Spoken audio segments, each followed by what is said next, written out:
In Veneto molti donatori di sangue e plasma iscritti ad Avis sono anche iscritti ad ADMO e perciò potenziali donatori di midollo osseo. Viceversa, molti iscritti ad ADMO sono o diventano donatori di sangue e plasma, una sensibilità che sta avvicinando sempre più le due associazioni, anche nella sensibilizzazione alla cittadinanza sia dell'una che dell'altra donazione, con iniziative comuni nelle piazze e nelle scuole e progetti di ampio respiro regionale. Una collaborazione che ora è stata formalizzata attraverso la firma di un protocollo da parte delle due presidenti. Formalizziamo di fatto questo matrimonio che oggi l'abbiamo chiamato matrimonio, però è un matrimonio tra associazioni e tra persone che credono nella solidarietà verso chi si trova in fragilità. Per noi, per me perlomeno, è stato un momento importante perché così si dà anche una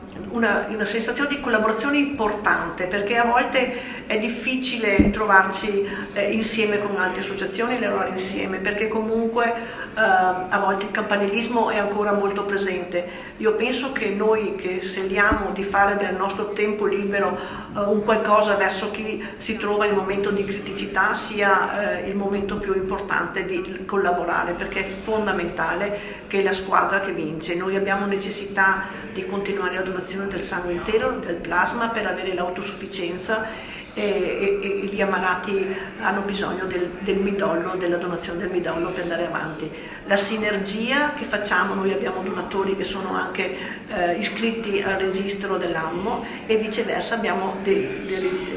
donatori che sono iscritti al registro che sono anche donatori di Avis. Pertanto insieme possiamo fare grandi cose. Il protocollo Avis Veneto e ADMO Veneto riveste grande importanza per il volontariato del dono nella regione. Per le due più grandi associazioni del dono del sangue e di midollo osseo del Veneto si tradurrà in molte iniziative comuni destinate alla popolazione, come incontri nelle scuole, negli ambienti sportivi, la doppia presenza nelle piazze, a convegni ed eventi, con una particolare attenzione ai giovani e alle molteplici culture presenti in Veneto, che sono un importante bacino di potenziali donatori. Le possibilità di camminare insieme sono tante, dalla sensibilizzazione ad ampio raggio alla corretta informazione sull'iter della donazione e alla comunicazione tramite i rispettivi siti social, le newsletter, la collaborazione tra uffici stampa nei rapporti con i media. L'abbiamo proprio voluto fare prima di Natale, al di là di per augurarci, appunto, per farci gli auguri di buon Natale, ma proprio per farci rispettivamente questo dono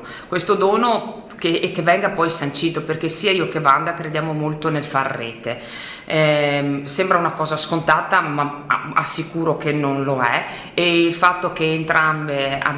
ci siamo guardati negli occhi e ci siamo resi conto benissimo, dopo un percorso di 2 anni assieme, sanciamo questa convenzione per dire un po' e comunicare al mondo che stiamo collaborando e collaboreremo insieme.